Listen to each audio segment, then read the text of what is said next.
আসসালামু আলাইকুম ওয়া রাহমাতুল্লাহি ওয়া বারাকাতুহু।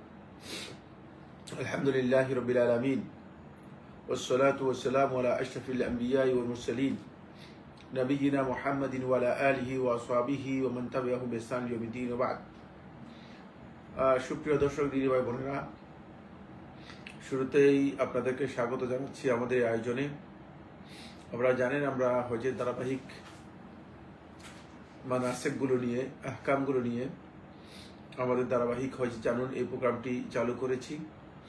এর মাধ্যমে আমরা হজে যে মৌলিক বিধানগুলো আছে সেগুলো নিয়ে আপনাদের সাথে কিছুটা শেয়ার করার প্রয়াস চালাচ্ছি। আমি আশা করব ইনশাআল্লাহ তাআলা আপনারা এর মাধ্যমে নিজেরা উপকৃত হবেন এবং অন্যান্য যে সমস্ত ভাই বোনেরা আছেন তাদেরকে শেয়ার করে দেওয়ার মাধ্যমে আপনারা উপকৃত হওয়ার সুযোগ করে দেবেন। আল্লাহ রাব্বুল আলামিনের কাছে আমাদের সকল প্রচেষ্টা যেন আল্লাহ সুবহানাহু ওয়া তাআলা মেহেরবানি করে কবুল করেন, এই জন্য দরখাস্ত রেখেই আমরা আজকের আলোচনায় আমরা শুরুতে যাচ্ছি। আমি গত পর্বে যেই কথাটি শেষ করেছিলাম সেটি হচ্ছে, আমরা বলেছিলাম যে আমরা আজকে তওয়াফে প্রচলিত যে সমস্ত ভুলগুলো আছে সেগুলো সম্পর্কে আপনাদের সাথে কথা বলবো। তওয়াফে প্রচলিত যে ভুলগুলো আছে সেগুলো তুলে ধরার পর আমরা তৃতীয় যে রোকন রয়েছে হজ ও উমরা, তৃতীয় রোকন হচ্ছে আস-সাই বাইনা সাফা ওয়াল মারওয়া, সাফা এবং মারওয়া এই দুই পাহাড় দ্বয়ের মাঝে চলা, সাই করা, এই বিষয়টি সম্পর্কেও কথা বলবো ইনশাআল্লাহ তাআলা, যতটুকু আমাদের সময় আমাদেরকে সুযোগ করে দেয়। প্রথম হচ্ছে তাওয়াফের মধ্যে যে ভুলগুলো আমরা করে থাকি সবই পাবে, সেগুলো আলোচনা করব। তারপরে তাওয়াফের সাথে সংশ্লিষ্ট কিছু মাসলা মাসাইল আমি আপনাদের সাথে তুলে ধরার জন্য চেষ্টা করব ইনশাআল্লাহ তাআলা। 1 নম্বর, তাওয়াফের প্রত্যেক চক্করের জন্য দোয়া নির্দিষ্ট করে না। প্রথম চক্করের দোয়া, দ্বিতীয় চক্করের দোয়া, তৃতীয় চক্করের দোয়া, এভাবে অনেককে দেখা যায় যে 7 চক্করের জন্য আপনি দোয়া নির্দিষ্ট করে নিয়েছেন এবং তিনি মনে করে থাকেন যে এই চক্করের মধ্যে এই দোয়া শেষ করতে হবে এবং এই চক্করের জন্য এই দোয়া নির্ধারিত। প্রথম কথা হচ্ছে রাসূলুল্লাহ সাল্লাল্লাহু আলাইহি ওয়াসাল্লাম তাওয়াফের প্রত্যেক চক্করের জন্য আলাদা কোনো দোয়া নির্ধারণ করে দেননি। দ্বিতীয় নম্বর হচ্ছে, আপনি ওই চক্করের জন্য যে দোয়া নির্ধারণ করে নিয়েছেন সেই চক্করের মধ্যেই শেষ করতে হবে। এই কারণে আপনি দেখা যাচ্ছে যে মানুষের ভিড় বৃদ্ধি করছেন এবং আপনি বই পড়ে পড়ে দোয়া পড়ার চেষ্টা করছেন এবং সেক্ষেত্রে আপনার দোয়া করছেন আবার ভুলও করছেন, ফলে অনেকগুলো ভুল এখানে একত্রিত হয়, অনেকগুলো ভুল কাজ এখানে একত্রিত হয়। একটা নম্বর হচ্ছে, অনেকগুলো দোয়া আপনি জানেন না, এই দোয়াগুলো সম্পর্কে আপনার জানাও নেই, পড়াও নেই, সঠিক উচ্চারণ জানা নেই, ভুল উচ্চারণ করছেন, ভুল করতেছেন, কিন্তু আপনি মনে করছেন যে এই তাওয়াফের মধ্যে, এই চক্করের মধ্যে এই দোয়া পড়তে হবে। এটা মোটেও শুদ্ধ নয়। এই ধরনের তাহদিদ নির্ধারণ করা এটা শরিয়ার মূল বিষয়।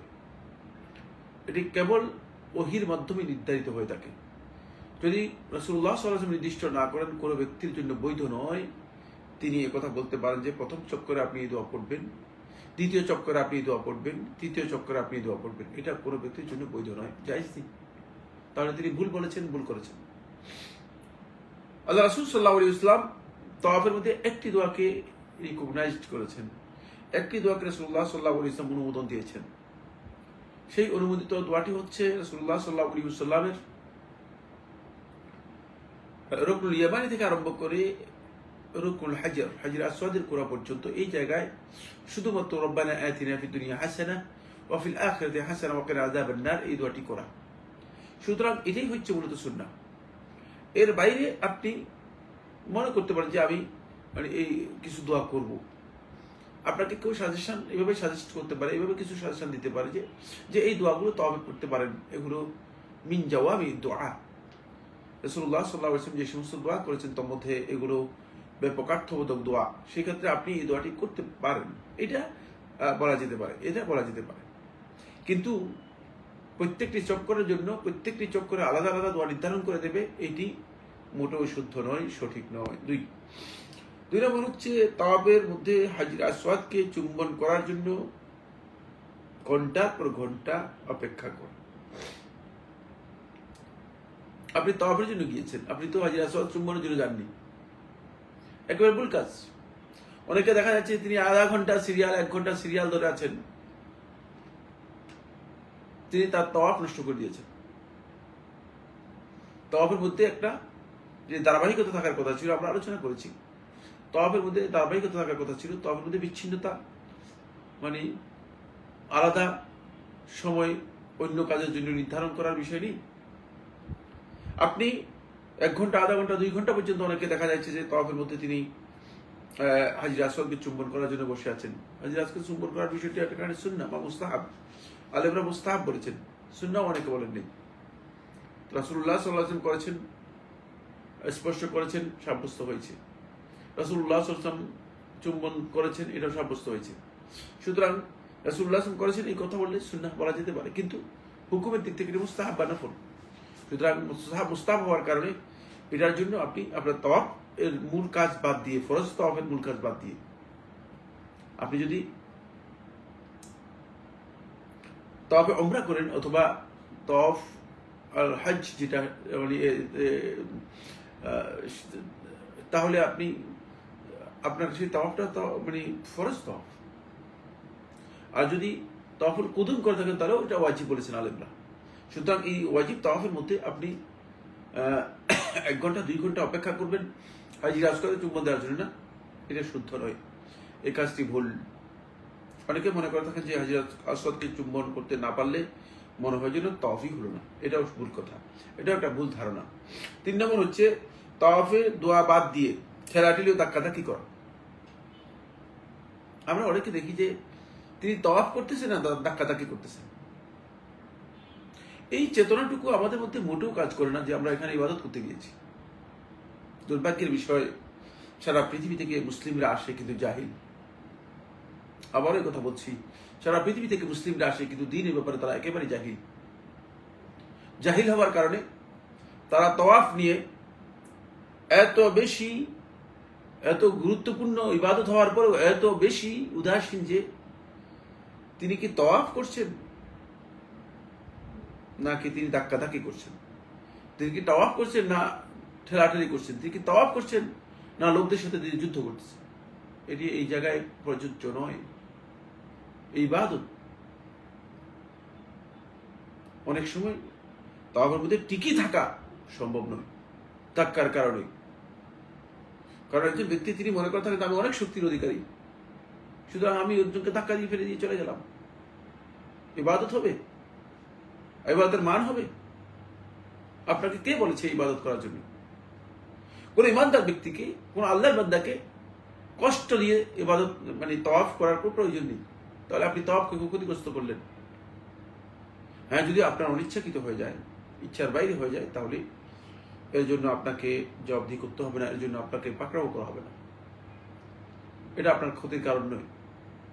কিন্তু ইচ্ছাকৃতভাবে অনেককে লক্ষ্য করা যায়, আমরা দেখতে পাই যে অনেক ভাই বোন আছে যারা কঠিনভাবে ধাক্কাধাক্কি করেন। 4 নম্বর, তাওয়াফে কুদুমে রমল বা ইত্তিবা না করা।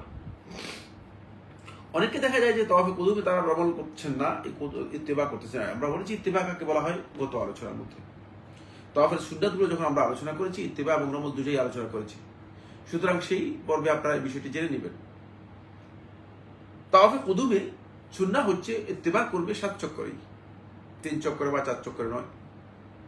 ইত্তিবা করবে পুরা 7 চক্করেই, আর রমল করবে প্রথম 3 চক্করে।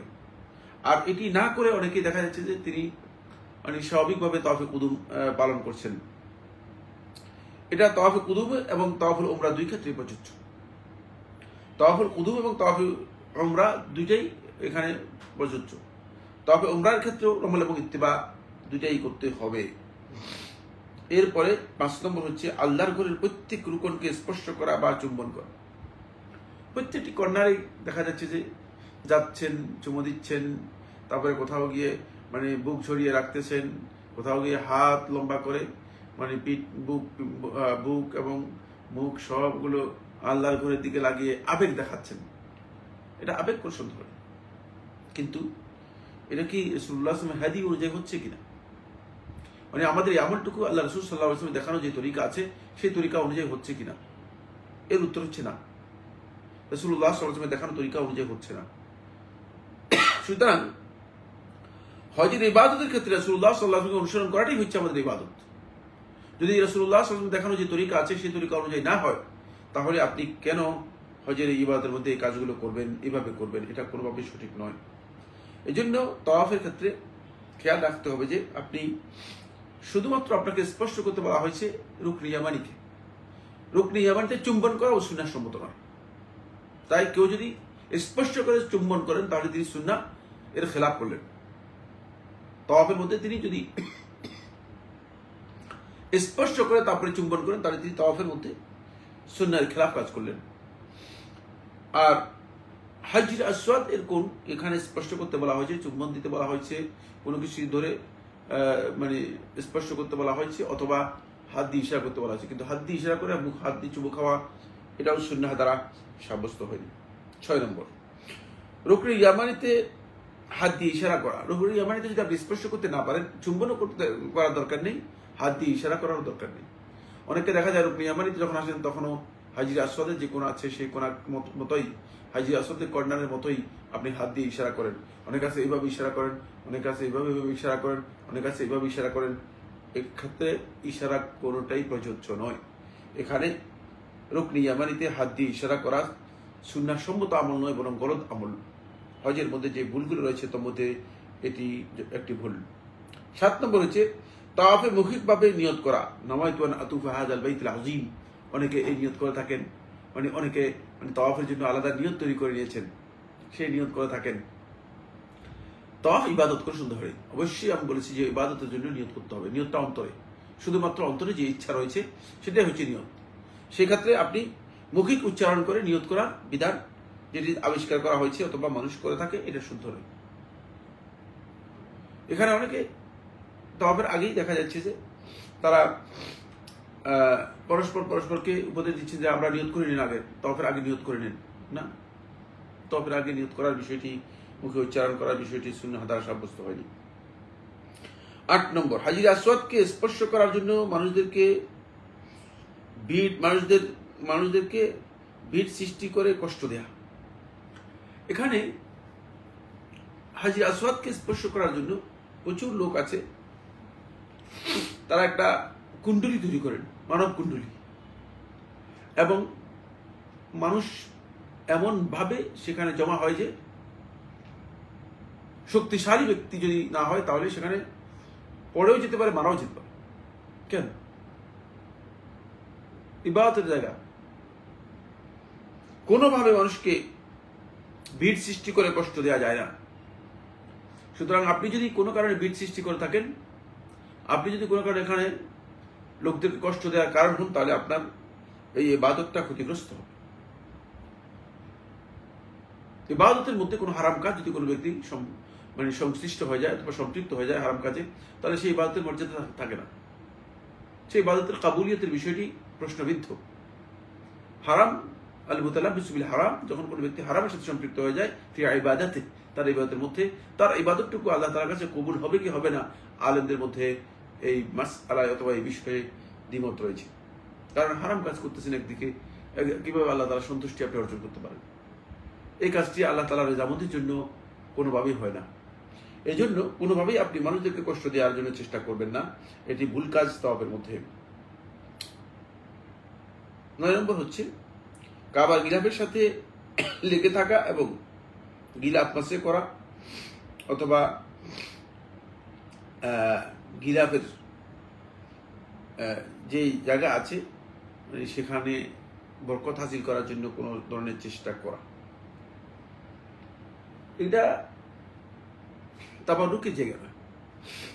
বরকত হাসিল করার কথা বলা হয়নি, কাবার গিলাফের সাথে লেগে থাকার কথা বলা হয়নি, বা জুড়ে থাকার কথা বলা হয়নি। মাকামে ইব্রাহিম যেটা আছে, মাকামে ইব্রাহিমকে মস্ত করতে বলা হয়নি। অনেকে দেখা যায় যে মাকামে ইব্রাহিমকে মস্ত করছেন, অনেকে আসলে চুমু দেওয়ার জন্য চেষ্টা করতেছেন ইত্যাদি। এগুলো তাওয়াফের মধ্যে ভুল কাজ। আপনি তাওয়াফ করতেছেন, তাওয়াফের মধ্যে যদি আপনার এই আচরণ পাওয়া যায় তাহলে আপনি ভুল কাজ করতেছেন, আপনার তাওয়াফের মধ্যে এটা সঠিক হচ্ছে না। 10 নম্বর হচ্ছে তাওয়াফের সময় কাবাকে বাম দিকে রেখে ডান দিকে না ঘোরা। কাবা আল্লাহর ঘর, বাম দিকে থাকবে, আপনি ডান দিকে ঘুরবেন।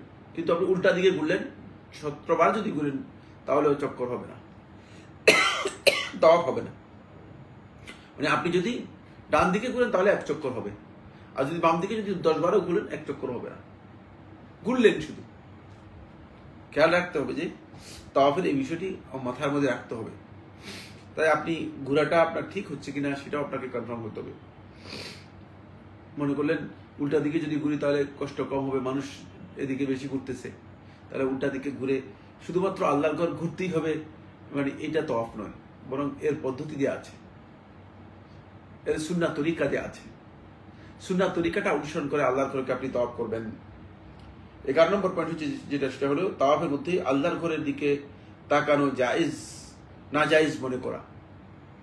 এটা একটা ফতোয়া, আমার জানা নেই আমাদের দেশে আলেমদের মধ্যে কেউ কেউ এই ধরনের ফতোয়া দিয়ে যাচ্ছেন যে তাওয়াফের মধ্যে আল্লাহর ঘরের দিকে তাকানো জায়েজ নেই।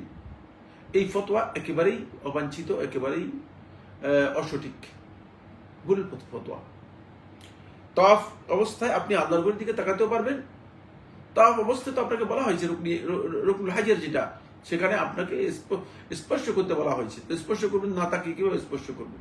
স্পর্শ করতে না পারলে ইশারা করতে বলা হয়েছে, তাহলে না তাকিয়ে কিভাবে স্পর্শ করবেন? আল্লাহর ঘরের সম্মানার্থে যেহেতু আপনি গিয়েছেন তাওয়াফ করার জন্য, সেক্ষেত্রে অবশ্যই আল্লাহর ঘরের দিকে তাকানো আপনার জন্য জায়েজ। তাই কোনো ব্যক্তি যদি মনে করে থাকেন যে তাওয়াফ অবস্থায় আল্লাহর ঘরের দিকে তাকানো সঠিক নয়, তাহলে বক্তব্য শুদ্ধ নয়। তবে আল্লাহর ঘরের দিকে তাকানো আর নজরু ইলা আল কাবা আল মুশাররাফা, যে মহিমান্বিত আল্লাহ তাআলার যে ঘর রয়েছে, পবিত্র যে ঘর রয়েছে, আল্লাহ রাব্বুল আলামিনের, মহিমান্বিত নয় ভুল হয়েছে, আল্লাহ তাআলার যে পবিত্র ঘর রয়েছে, এই ঘরের দিকে তাকানোটা হাল হুয়া ইবাদা আমলা, এটা কি ইবাদত নাকি ইবাদত নয়, এই নিয়ে আলেমদের মধ্যে দ্বিমত রয়েছে। বিশুদ্ধ বক্তব্য হচ্ছে এটি ইবাদত নয়, যদিও সালাফদের কারো কারো বক্তব্য সাব্যস্ত হয়েছে এই মর্মে। একটি দাঈফ হাদিস দাইলাবি তার ফেরদাউসুল আখবারের মধ্যে বর্ণনা করেছেন, তার এই বক্তব্যটুকু শুদ্ধ নয়, দাঈফ, কেউ কেউ মওদুও বলেছেন। সুতরাং আল্লাহর ঘরের দিকে তাকানো এটি ইবাদত নয়, কিন্তু আল্লাহর ঘরের দিকে তাকাতে আপনি পারবেন, আল্লাহর ঘরের দিকে তাকাতে পারবেন। 11 নম্বর যে ভুল সেটা হচ্ছে এই তাওয়াফের মধ্যে অনেককে দেখা যায় তাওয়াফও করছেন, তিনি টেলিফোন করতেছেন, ভিডিও করতেছেন, অডিও করতেছেন, রেকর্ডিং করতেছেন, সেন্ড করতেছেন, শেয়ার করতেছেন, ফেসবুক চালাচ্ছেন। ইয়া সুবহানাল্লাহ, আপনার যদি এত ব্যস্ততা থাকে তাহলে আল্লাহ তাআলাকে আপনি এটাই বলে দিতে পারতেন যে আল্লাহ আমার ব্যস্ততা আছে, আমি আপনার ঘরে যাবো কেন? আপনাকে কে বলেছে? আপনি কি মনে করেন যে আল্লাহ সুবহানাহু ওয়া তাআলা আপনার কাছে মুহতাজ? নাউযুবিল্লাহ, যে আল্লাহ রাব্বুল আলামিন কোনো অভাব আছে? আর না, আল্লাহর বান্দাদের অভাব আছে। আপনি তো দেখতে পাচ্ছেন যে আল্লাহর ঘরের মধ্যে আল্লাহর বান্দারা অনেক, সুতরাং আপনি সেখানে ভিড় করার জন্য কেন গিয়েছেন? আপনাকে তো ইবাদতের জন্য উপযুক্ত মনে হচ্ছে না। আপনি ফটোগ্রাফার, আপনি সেলফি করতেছেন। ইয়া সুবহানাল্লাহ, আউযুবিল্লাহ। আমরা ইবাদতের যে মূল বিষয়টি সেটাকে ধ্বংস করে দিয়েছি। প্রত্যেকের হাতে মোবাইল, যাই খুশি তাই যেন আমরা করতে পারতেছি। আপনি ফেসবুকে শেয়ার করতেছেন, সেন্ড করতেছেন, ইত্যাদি ইত্যাদি। এটা ইবাদতের সাথে যায় না, একটা অত্যন্ত মর্যাদাপূর্ণ ইবাদত, যে ইবাদত আপনি একমাত্র আল্লাহর সন্তুষ্টির জন্য করছেন। রাসূলুল্লাহ সাল্লাল্লাহু আলাইহি ওয়াসাল্লাম বলেছেন যে তাওয়াফটাকে তোমাদের জন্য আল্লাহ রাব্বুল আলামিন সালাতের মতো, আল্লাহ রাব্বুল আলামিন সালাতের মতো মর্যাদা দিয়েছেন। আল্লাহর ঘরের চতুর্দিকে তাওয়াফ, এটি হচ্ছে সালাতের মর্যাদা বহন করে। একটি তাওয়াফ একটি সালাতের মর্যাদা বহন করে থাকে। ইল্লা আন্নাহু আবাহা আও আহাল্লা, আল্লাহ তাআলা হালাল করেছেন, বৈধ করে দিয়েছেন, আল কালাম ফিহি, এর মধ্যে কথা বলাকে বৈধ করে দিয়েছেন। শুধুমাত্র কথার বৈধতা পেয়েছেন, এখন সেখানে আপনি কথার বৈধতাকে আপনি সকল বৈধতা হিসেবে গ্রহণ করে নিয়েছেন। আপনি টেলিফোন করছেন, টেলিফোন রিসিভ করতেছেন, টেলিফোন রিসিভ করে আপনি বলতেছেন এখন আল্লাহর ঘরে তাওয়াফ করতেছি। আপনি কি মনে করেন এই তাওয়াফ কি আসলে সেই তাওয়াফ যে তাওয়াফের মাধ্যমে আপনি আল্লাহ তাআলার সন্তুষ্টি অর্জন করবেন, যে তাওয়াফ কেবলমাত্র আল্লাহর সন্তুষ্টির জন্য হবে, নাকি এই তাওয়াফ লৌকিক তাওয়াফ, আনুষ্ঠানিক তাওয়াফ, লোক দেখানোর তাওয়াফ? এই তাওয়াফ কেবলমাত্র মানে আল্লাহর ঘরে চতুর্দিকে ঘোরা, আর কিছুই না। সুতরাং এই জায়গায় আমাদেরকে সতর্কতা অবলম্বন করতে হবে। 13 নম্বর যে পয়েন্টটি সেটা হচ্ছে তাওয়াফে শুধুমাত্র তাওয়াফ করা, তাওয়াফে দোয়া কম করা, দোয়া না করা। তাওয়াফ এবং তাওয়াফ এর সময় এটা দোয়া কবুলের সময়। রাসূলুল্লাহ সাল্লাল্লাহু আলাইহি ওয়াসাল্লাম দোয়া করেছেন, এটি প্রমাণিত হয়েছে। সালাফদের আমল সাব্যস্ত হয়েছে, সালাফ সালেহীনগণ এখানে দোয়া করতেন। সুতরাং এখানে দোয়া করবেন আপনি। দেখা গেল যে দোয়া মোটেও না, আপনি দোয়া মোটেও করলেন না। অনেককে দেখা যায় একেবারেই দোয়া করেন না। এটাও কিন্তু তাওয়াফের মধ্যে একটি গুরুত্বপূর্ণ ভুল বা খাতা। আসুন এই পয়েন্টটি আলোচনা করার পরে আমরা যাব হজের তৃতীয় যে রোকন, আস-সাই বাইনা সাফা ওয়াল মারওয়া। সাফা এবং মারওয়া এর দুইয়ের মাঝে সাই করা। এখানে আমি গুরুত্বপূর্ণ কয়েকটি বিষয় আপনাদের সামনে আলোচনা করব। 1 নম্বর যে বিষয়টা আলোচনা করব সেটা হচ্ছে সাই বাইনা সাফা ওয়াল মারওয়া। সাফা একটি পাহাড়, মারওয়া একটি পাহাড়। এই দুটি পাহাড় অত্যন্ত মর্যাদাপূর্ণ পাহাড়। আল্লাহ সুবহানাহু ওয়া তাআলা কোরআনে কারীমের মধ্যে স্পষ্ট করে সূরা বাকারার মধ্যে বলেছেন, ইন্নাস সাফা ওয়াল মারওয়াতা মিন শাআইরিল্লাহ ফামান হাজ্জাল বাইতা ওয়া ইতামারা ফালা জুনাহা আলাইহি আন ইয়াতাওয়াফা বিহিমা। আল্লাহ রাব্বুল আলামিন বলেন, নিশ্চয়ই সাফা এবং মারওয়া এই দুটি পাহাড় হচ্ছে আল্লাহ তাআলার নিদর্শনগুলোর অন্যতম। মিন শাআইরিল্লাহ, আল্লাহর নিদর্শনগুলোর মধ্যে অন্যতম। যেহেতু এটা আল্লাহ তাআলার শাআইরা, নিদর্শন, তাহলে নিঃসন্দেহে এর মর্যাদা, এর গুরুত্ব রয়েছে আল্লাহ তাআলার কাছে। এই কারণে আল্লাহ সুবহানাহু ওয়া তাআলা তাওয়াফ এবং হজ এবং উমরা দুই ক্ষেত্রেই, মানাসিকের ক্ষেত্রে, নুসুকের ক্ষেত্রে আল্লাহ রাব্বুল আলামিন এই দুইয়ের মাঝে এই জায়গাটুকুকে সাই করতে আল্লাহ রাব্বুল আলামিন আমাদেরকে নির্দেশ দিয়েছেন।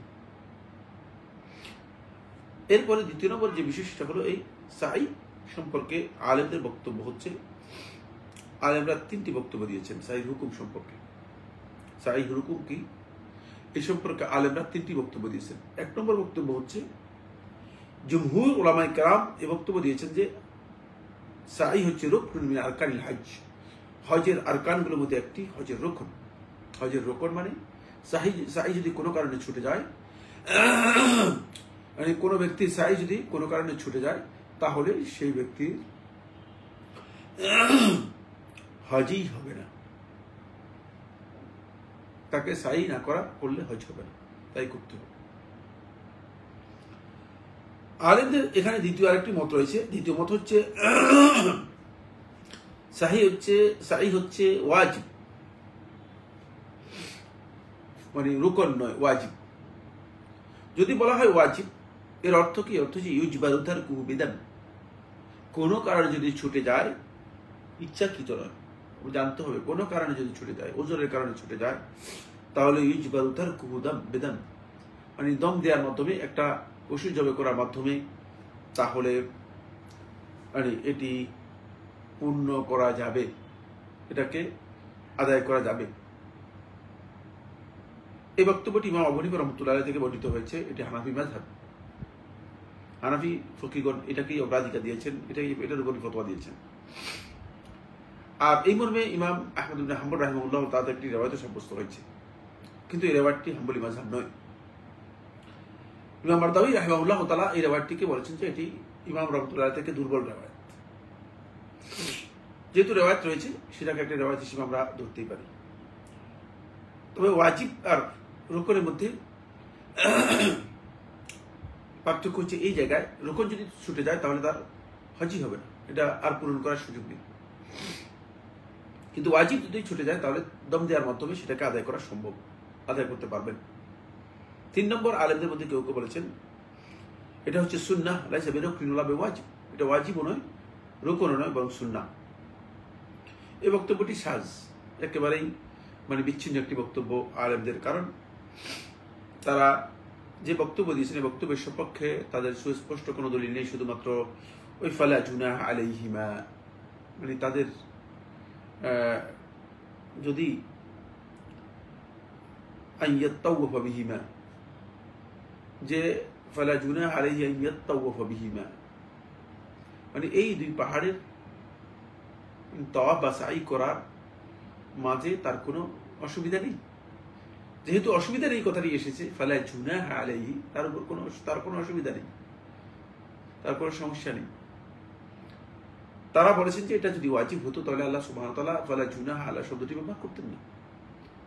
সেখান থেকে বোঝা যায় যে এটি ওয়াজিব নয়।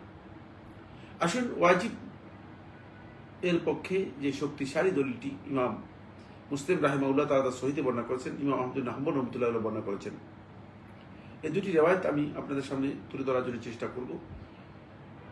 হাদিসটি বর্ণনা করেছেন আয়েশা রাদিয়াল্লাহু আনহা, তিনি বলেন ক্বালাত, আয়েশা রাদিয়াল্লাহু বর্ণনা করেন, তিনি বলেন তাওয়াফ রাসূলুল্লাহ সাল্লাল্লাহু আলাইহি ওয়াসাল্লাম ফাতাওয়াফ আল মুসলিমুন, রাসূলুল্লাহ সাল্লাল্লাহু তাওয়াফ করেছেন, মুসলিমরাও তাওয়াফ করেছে রাসূলুল্লাহ সাল্লাল্লাহু সাথে, ইয়ানি বাইনা সাফা ওয়াল মারওয়া। এটা দিয়ে বুঝিয়েছেন উম্মুল মুমিনিন আয়েশা রাদিয়াল্লাহু আনহা যে ইয়ানি বাইনা সাফা ওয়াল মারওয়া, সাফা এবং মারওয়া এই দুই পাহাড়ের মাঝে রাসূলুল্লাহ সাল্লাল্লাহু আলাইহি সাই করেছেন, তাওয়াফ করেছেন, এটি প্রমাণিত হয়েছে। ফাকানাত সুন্নাতান, এবং সেটা রাসূলুল্লাহ সাল্লাল্লাহু আলাইহি ওয়াসাল্লামের অনুসৃত রীতি নিয়ম হিসেবে লোকদের কাছে এস্টাবলিশড ছিল। ওয়ালা আমরি মা আতামাল্লাহু হাজ্জা মান লাম ইয়াতুফ বাইনা সাফা ওয়াল মারওয়া, আর আমি আমার জীবনকে সামনে রেখে বলছি, এটি হচ্ছে এই মা আতামাল্লাহু হাজ্জা মান লাম ইয়াতুফ বাইনা সাফা ওয়াল মারওয়া, যে ব্যক্তি সাফা এবং মারওয়ার মধ্যে তাওয়াফ করলো না, আল্লাহ তাআলা তার হজ পরিপূর্ণ করবেন না। এই বর্ণনা থেকে বোঝা যায় যে আয়েশা রাদিয়াল্লাহু তাআলা আনহা এটি নিজের পক্ষ থেকে ইজতিহাদ করে বলছেন, এটা শুদ্ধ নয়, বরং এটা আয়েশা রাদিয়াল্লাহু আনহা রাসূল সাল্লাল্লাহু আলাইহি ওয়াসাল্লাম থেকে বলছেন। কারণ হজই হবে না, হজই পরিপূর্ণ হবে না, এই কথা আন্দাজের উপর বলার কোনো বৈধতা নেই।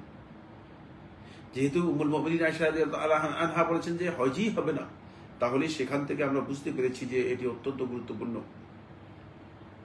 এটাকে সাপোর্ট করেছে আরেকটি রিওয়ায়াত এসেছে মুসনাদ আহমদের মধ্যে, সেই রিওয়ায়াতটি রাসূলুল্লাহ সাল্লাল্লাহু আলাইহি ওয়াসাল্লাম সেখানে ইরশাদ করেন ইসআউ বাইনাস সাফা ওয়াল মারওয়া, ও ফি রিওয়ায়াতিন ইসআউ ফা ইন্নাল্লাহা কাতাবা আলাইকুমুস সাই, তোমরা সাফা মারওয়া এই দুইয়ের মাঝে সাই করো। ফা ইন্নাল্লাহা কাতাবা আলাইকুমুস সাই, আল্লাহ সুবহানাহু ওয়া তাআলা তোমাদের উপর সাইকে ফরজ করে দিয়েছেন। তাহলে একেবারেই এই বক্তব্যটি সুস্পষ্ট, এবং হাদিসকে হাসান বলেছেন আহলুত তাহকিক।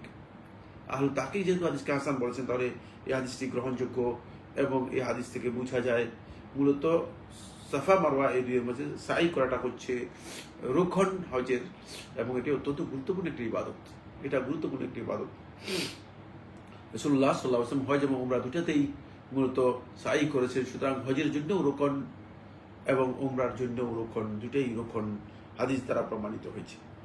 আসুন, এরপরে আমরা সাইয়ের শর্ত যেগুলো আছে সেগুলো ইনশাআল্লাহ তাআলা আগামী প্রোগ্রামে আলোচনা করব। আল্লাহ তাআলার কাছে আমরা দোয়া করি আল্লাহ সুবহানাহু ওয়া তাআলা আমাদেরকে হজের যেই আহকামগুলো রয়েছে সেই আহকামগুলো যথাযথভাবে জেনে যেন আমরা আমাদের হজটাকে হজ্জে মাবরুর করতে পারি। আল্লাহ তাআলা সেই তৌফিক আমাদেরকে দান করুন, এবং আমরা যেন আমাদের হজ এবং উমরা যে ইবাদতগুলো আল্লাহ সন্তুষ্টির জন্য করি সেগুলো যেন একমাত্র লৌকিকতা মুক্ত, রিয়া মুক্ত হয়ে মানুষদেরকে জানানো শোনানোর যে টেন্ডেন্সি বা মনের ইচ্ছা থেকে আমরা নিজেদেরকে মুক্ত হয়ে আমরা যেন একমাত্র আল্লাহর সন্তুষ্টির জন্য সেগুলো করতে পারি, আল্লাহর সন্তুষ্টির জন্য সেগুলো নিবেদিত করতে পারি। আল্লাহ রাব্বুল আলামিন আমাদের সবাইকে তৌফিক দান করুন। হাযা সুবহানাকা আল্লাহুম্মা ওয়া বিহামদিকা আশহাদু আল্লা ইলাহা ইল্লা আনতা আস্তাগফিরুকা ওয়া আতুবু ইলাইক। ওয়াসসালামু আলাইকুম ওয়া রাহমাতুল্লাহি ওয়া বারাকাতুহু।